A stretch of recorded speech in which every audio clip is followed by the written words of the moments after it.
बताइए सर, सही कह रही? बिल्कुल सही कह रहे हैं। अच्छा सर, आप ये बताइए कि हमें तो लग रहा है कि ये जो है तो ये सरकार के विरोधी लोग हैं। हाँ, क्यों? क्योंकि आप विरोध कर रहे हैं। नहीं नहीं, ऐसा नहीं है। अस्पताल होता है, डॉक्टर भगवान होता है।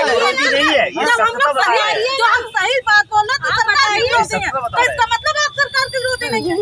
नहीं, आप उन्हीं से मिले हुए। अरे वहाँ पर नहीं, अगर किसी को कोई व्यवस्था नहीं मिल पा रही है तो देखिए वहाँ पर खचा खच बेड भरे रहते हैं लोग वहाँ लेने। तो क्या सब रही सी है, क्या गरीब नहीं है क्या वहाँ? आपने जैसे ही लोग वहाँ खचा खच बेड भरे रहते हैं। पढ़ेगा नहीं तो बोल कहाँ से पाएगा। अब ये पे नॉलेज पे बजट जो बजट होता है, बुक में टैक्स लगा हुआ है, आप प्राथमिक स्कूल बंद करवाए जा रहे हैं, आपको भाई पढ़ाया नहीं जा रहा है, आप क्या कर रहे हैं? अरे भाई देखिए, टैक्स नहीं लगाया जाएगा तो हमारा देश विकास कैसे करेगा? स्कूल क्यों बंद करवाए जा रहे हैं? स्कूल क्यों बंद क्यों करवाए जा रहे हैं? भाई उतना पूरा टैक्स नहीं मिल पा रहा है। दारू के ठेके खुलवा सकते हैं, मतलब स्कूल बंद करवा रहे हैं। मतलब जो शिक्षा में, जो नॉलेज में पढ़ करके, जो अंतर पढ़ लिख करके आगे टीचर बनता है, सामने विधायक बनता है, वो तो खत्म कर रहे हैं आप। तो दारू के ठेके में देखो, आप गली गली में दारू के ठेके करवाए। चलिए चल रहा है, सामने वाले को समझ नहीं आना चाहिए। ठीक तो चल रहा है जी। साथियों, आप देख रहे हैं सतमारक रॉन्ग नंबर और सतमारक राइट नंबर, दो चैनल है हमारे। तो ये हमारा वीडियो आपको दोनों चैनलों पर मिलेगा। तो जैसे आप देख रहे हैं कि हमारे बड़ी संभ्रांत लोग और परमादरणी हमारे सामने जो खड़े हुए हैं, तो इनसे हम आज थोड़ा शिक्षा के बारे में हम चर्चा करेंगे। क्योंकि आज हमारे देश का जो शिक्षा का स्तर है वो बहुत ही बिगड़ रहा है। क्योंकि जो जितने भी विद्यालय देखते हैं, सारे विद्यालयों में अलग अलग पुस्तकें पढ़ाई जाती हैं और अलग अलग तरह से जो तो क्वेश्चन दिए जाते हैं। तो अलग अलग ढंग से बच्चे उसको क्वेश्चन को हल करते हैं। तो इसलिए मेरे समझ में नहीं आता, अगर पूरे देश में एक तरह का क्वेश्चन किया जाए, एक तरह की पुस्तकें पढ़ाई जाए, तो सर इससे क्या होगा? आप इसके बारे में बताइए। मैं एडवोकेट सत्यप्रकाश कबीर। आप उसको छोड़िए। मैं अपनी बात एक कहना चाहता हूँ शिक्षा के ऊपर। जो आज की जो शिक्षा प्रणाली चल रही है, ये बहुत ही खतरनाक टाइप की चल रही है। क्योंकि यहाँ पे हमारे भारत में दो प्रकार की शिक्षा प्रणाली है, एक इंग्लिश मीडियम, दूसरी हिंदी मीडियम। अब जब हमारे बच्चे जो हिंदी मीडियम होते हैं, वो पढ़ करके हिंदी के हिसाब से निकलते हैं, गांव के हिसाब से निकलते हैं। और जो इंग्लिश मीडियम के बच्चे होते हैं, वो हायर एजुकेटेड होते हैं, इंग्लिश थोड़ी उनकी अच्छी होती है। तो इस माध्यम से जितने जो हमारे कॉम्पिटिटिव एग्जाम्स होते हैं, उसमें वो तो इंडिया लेवल पे एक लेवल पे होता है। तो हमारे जो यूपी बोर्ड या बिहार बोर्ड के या अन्य बोर्डों के जो बच्चे होते हैं, वो हमारे हमेशा पीछे रह जाते हैं।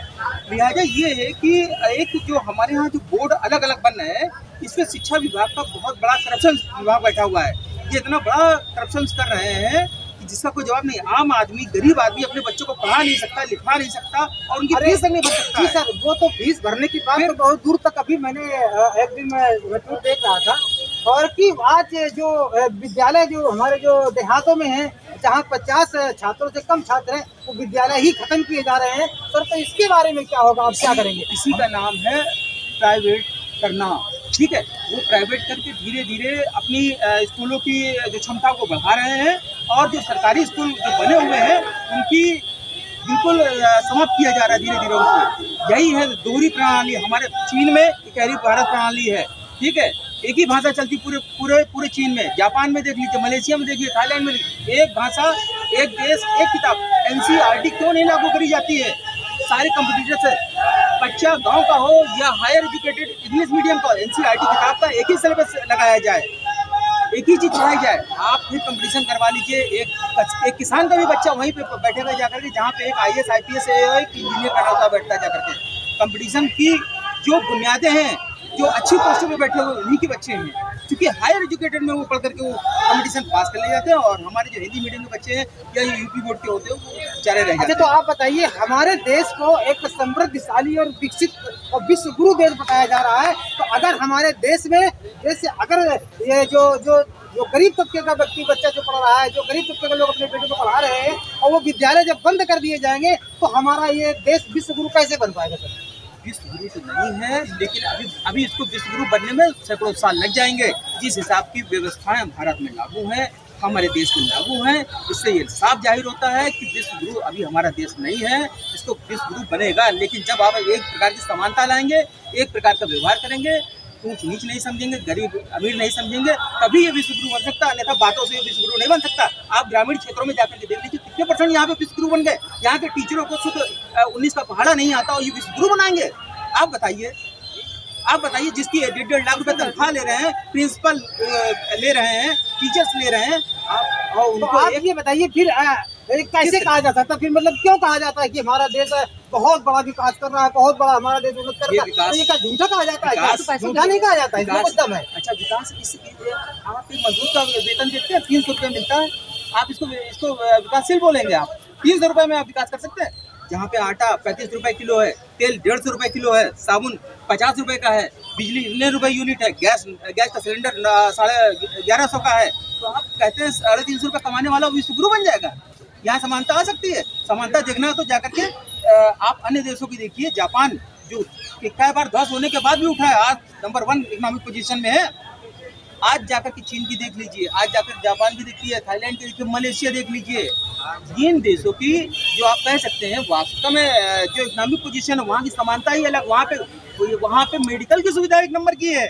यहाँ पे एक लेबर जो बाहर जाता है काम करने के लिए उसके उसी ग्रेड का मेडिकल अवेलेबल होता है, और यहाँ पे आप देख लीजिए जाकर के क्या सुविधाएं हैं। अरे सर सुविधाएं तो बहुत बड़ी नहीं, क्या बात करते हैं अब सब जगह ये अस्पतालों में, सरकारी अस्पतालों में सभी जगह AC लगाई जा रही हैं और बढ़िया कैमरे लगाए जा रहे हैं। उसमें दलाली गरीब लोग कोई सुविधा उठा ही नहीं पाते, सब पैसे वाले तो उठा रहे हैं उसकी पूरी आ रही है ना फोटो इनकी, पूरी पैसा में हर जगह में उठा रहे, गरीब उठा कहाँ रहा है ये बताइए। तो जब गरीब वहाँ पहुँचेगा तब तो मिलेगा। गरीब को जब पहुँचने ही नहीं दिया जाता ना, जगह ही नहीं मिल रही है, गरीब को पहुँचने नहीं दिया जा रहा वहाँ तक। जब गरीब पहुँचेगा तभी तो। अरे गरीब पहुँचने दिया जा रहा है, उसको दरवाजे सबके लिए खुला है, वहाँ पहुँचने की कोशिश नहीं कर रहा है। गरीब को पहुँचने दिया जा रहा है, गरीब को पहुँचने नहीं दिया जा रहा, वहाँ सरकारी पैसे वाले ही लोग पहुँच रहे हैं। ये आपका कहना गरीब पहुँच रहा है, गरीब नहीं पहुँच रहा है, गरीब पहुँच रहा है। अरे भाई दिक्कतें ना हो। अरे नहीं भाई देखिए, आप नाराज ना होइएगा भाई, जिसको दिक्कत है, जिसको मर्ज है वो डॉक्टर के पास में जाएगा। अब उसको मर्ज है, उसको दिक्कत है, वो डॉक्टर के पास में जा नहीं रहा है। सरकारी भी है तो 10,000 रुपए अपने जेब में लेके सरकारी अस्पताल में घुसिए आप। ये समझ लीजिए 1 भी रुपए से कम नहीं है। वहाँ बोलते 1 रुपए पर्चा बनता है, लेकिन 1 रुपए पर्चा से 5 रुपए का सिर्फ नाम का है, 100 रुपए एक पर्चे का है। ये मैं खुद सामने घोषित कर सकती हूँ कि मैंने देखा है, एक पर्चे का 100 रुपए ले रहे हैं। टेस्ट जो बाहर होते हैं 500 के, वहाँ 600 रुपए के। नाम सरकारी है लेकिन प्राइवेट जांच होती है। बताइए सही कह रही हैं, बिल्कुल सही कह रहे हैं। अच्छा सर आप ये बताइए कि हमें तो लग रहा है कि ये जो है तो ये सरकार के विरोधी लोग हैं। क्योंकि आप विरोध कर रहे हैं। नहीं ऐसा नहीं है, अस्पताल होता है, डॉक्टर भगवान होता है। जो हम सही बात बोलना तो सरकार के विरोधी है, तो इसका मतलब आप सरकार के विरोधी नहीं है। नहीं आप उन्हीं से मिले हुए। अरे वहाँ पर नहीं, अगर किसी कोई व्यवस्था नहीं मिल पा रही है तो देखिए वहाँ पर खच बेड भरे रहते हैं लोग वहाँ लेने, तो क्या सब रही सी है, क्या गरीब नहीं है क्या वहाँ? आपने जैसे ही लोग वहाँ खच बेड भरे रहते हैं। देखिए जी मैं बताना चाहूँगा कि ये जो सरकार जो भी करती है, ये सरकार कहीं कमाने नहीं जाती, ये आम जनता का पैसा होता है। सब हमारा ही पसीना है। जो व्यक्ति टैक्स में एक चीज नमक से लेकर के दवाएं, किताबें और खाने पीने तक की चीज में जो टैक्स देता है उससे जाके सरकार की जेब भरती है। और सरकार उसका अगर 10% अगर आम जनता पे लगा भी देती है तो ये एहसान नहीं है, ठीक है।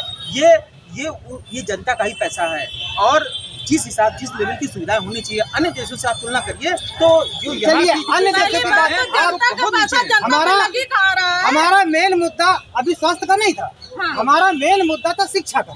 मैं शिक्षा पर बात कर रहा था, मगर आप लोग आप शिक्षा बताइए। जो प्राथमिक स्कूल होते हैं 50,000 स्कूल बंद किए गए। आप कैसा कैमरा पकड़ रहे हैं? देखिए जो बात कर रहा है उसको दिखाइए। 50,000 स्कूल प्राथमिक स्कूल बंद किए गए हैं, तो ये शिक्षा कहाँ से शिक्षा दे रहे हैं भाई? जो गरीब बच्चों को अपने बच्चों को कहाँ पढ़ाएगा? प्राथमिक स्कूल में जब बंद कर दी, जब बोलते नहीं, जब पढ़ेगा नहीं इंडिया तो बोलेगा क्या? हमारा दोनों का पिक्चर आ रहा है। जब व्यक्ति पढ़ेगा नहीं तो बोल कहाँ से पाएगा? अब ये पे नॉलेज पे बजट होता है, बुक में टैक्स लगा हुआ है, आप प्राथमिक स्कूल बंद करवाए जा रहे हैं, आपको भाई पढ़ाया नहीं जा रहा है, आप क्या कर रहे हैं? अरे भाई देखिए टैक्स नहीं लगाया जाएगा तो हमारा देश विकास कैसे करेगा? स्कूल क्यों बंद क्यों करवाए जा रहे हैं? स्कूल बंद क्यों करवाए जा रहे हैं?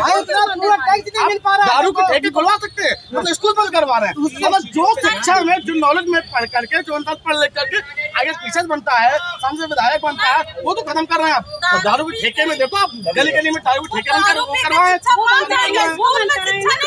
चलिए ठेके बंद करवाइए आप लोग। चल रहा है। उसके लिए आप लोग आवाज नहीं उठाओगे बिल्कुल भी।